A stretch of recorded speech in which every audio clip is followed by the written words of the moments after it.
سمجھتے ہیں بولیاں سب کی، تو آؤ بازار مصطفیٰ کو چلے. ایک بار آپ بھی مل کے کہہ لیں، آؤ بازار مصطفیٰ کو چلے، کھوٹے سیکے وہاں پہ چلتے ہیں. اور یہ کرم ہے حضور کا ہم پر،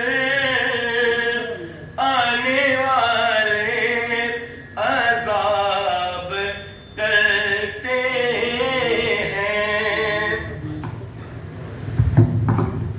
ماشاءاللہ بلا تمہید ہی دعوت محبت پیش کر رہا ہوں. نعت گو شاعر محترم المقام بھائی ریاست علی فریدی صاحب وہ آئے اور نعت رسول مقبول سے ہمارے دلوں کو منور فرمائے. نعرہ تکبیر، نعرہ تکبیر. دونوں ہاتھوں کو بلند کرے. نعرہ رسالت، نعرہ تحقیق، نعرہ حیدری. سب پڑھیے صلی اللہ علیہ یا رسول اللہ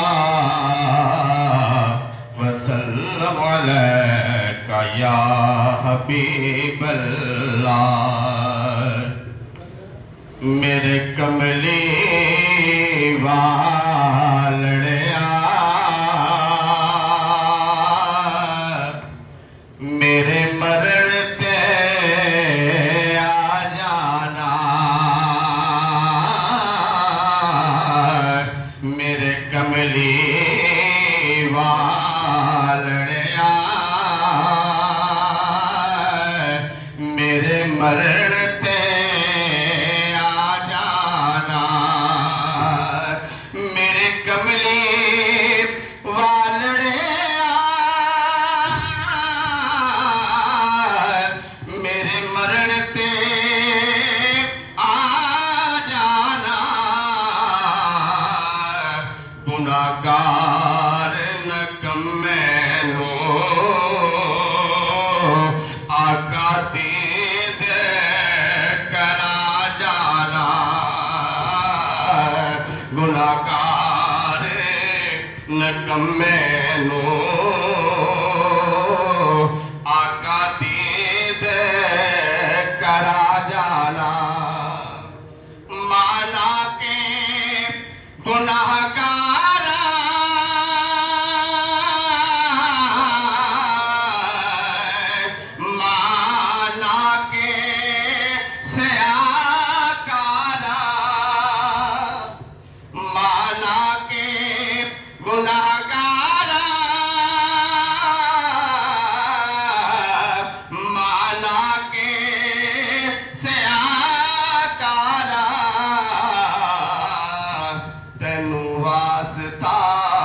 زہرا دا میرے عیب چھپا جانا. تینو واسطہ سیدہ دا میرے عیب چھپا جانا. اور آخری شعر ہے کہ بچ قبرے نکیرانے جد کرنے سوال آکے یا رسول اللہ وچ قبرے نکیرانے جد کرنے سوال لج پالیاں کر کے دے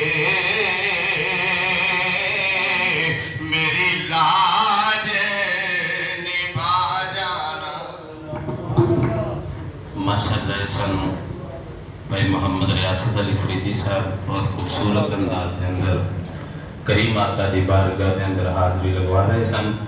میں بلا تمہید ہی دعوت محبت پیش کرنا حافظ عزیر علی سکلین صاحب وہ آن اور اپنے معاذ حسنہ دلال ساڑھے دلال منور فرمان نعرہ تکبیر، نعرہ رسالت، نعرہ حیدری، نعرہ غوثیہ۔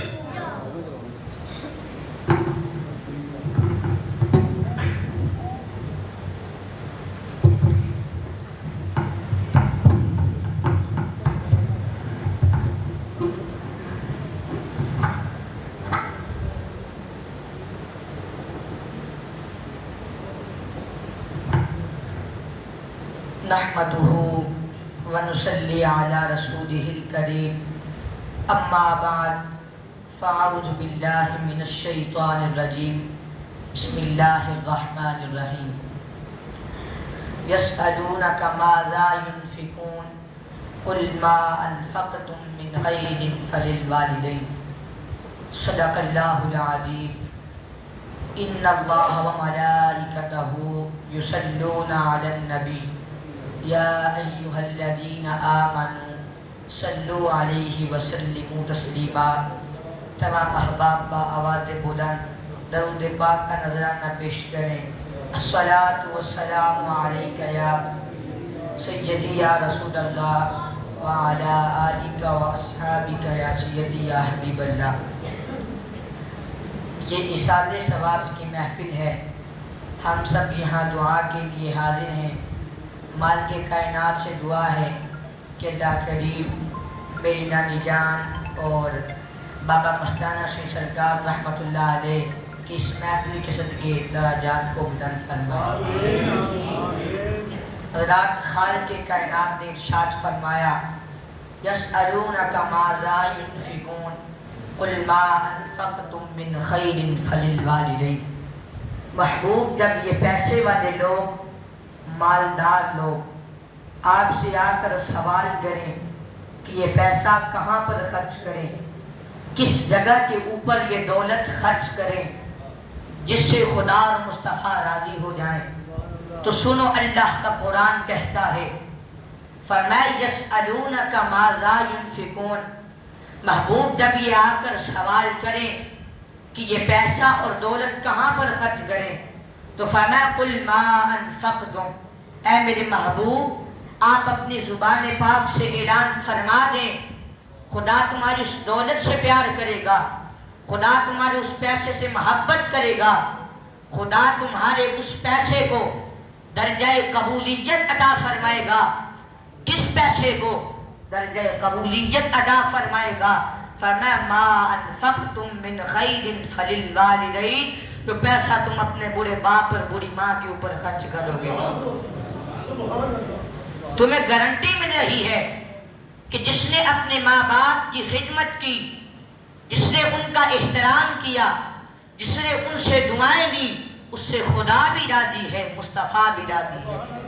پاکستان سے بندہ 10-12 لاکھ روپے خرچ کر کے حج کرنے جاتا ہے، نہ اس کے پاس پاکستان کے مفتیوں کا فتویٰ ہے، نہ اس کے پاس مکے کے مفتیوں کا فتویٰ ہے کہ تو نے 10-12 لاکھ روپے خرچ کیے ہیں، تو نے کعبہ شریف کی زیارت بھی کی ہے، تو نے صفا اور مروہ کی سعی بھی کی ہے، تو مکے اور مدینے کی گلیوں میں گھوما بھی ہے، لیکن اس کے پاس سند نہیں ہے کہ تیرا یہ حج قبول ہو گیا، تیری یہ عبادت قبول ہو گئی۔ خدا کی رحمت کی امید تو ہے لیکن قبولیت کی گارنٹی کوئی نہیں دے سکتا۔ لیکن سنو، جنہوں نے ماں باپ کی خدمت کی، جنہوں نے ان کے ساتھ محبت کا رشتہ قائم رکھا، میرے آقا کی حدیث کہتی ہے فرمایا صبح سویرے اٹھو، ہنستے مسکراتے چہرے کے ساتھ اپنی ماں کے سامنے کھڑے ہو جاؤ، اپنے باپ کے سامنے کھڑے ہو جاؤ، ہنستے مسکراتے چہرے کے ساتھ ان کی خدمت کرنا تو بات کا درجہ ہے، ان کو پیسے دینا تو بات کا درجہ ہے، ہنستے مسکراتے چہرے کے ساتھ ان کی زیارت کر لو۔ امام الانبیاء نے فرمایا گارنٹی ہے اسے کہ میرا رب اسے مقبول حج کا ثواب عطا فرمائے گا۔ ہم یہاں سے حاجی صاحب بننے کے لیے مکے کی گلیوں میں تو جاتے ہیں، مدینے کی گلیوں میں تو جاتے ہیں، پیسہ تو خرچ کرتے ہیں۔ کبھی سوچا تمہارا بوڑھا باپ گھر میں بیٹھا ہوا ہے؟ کبھی سوچا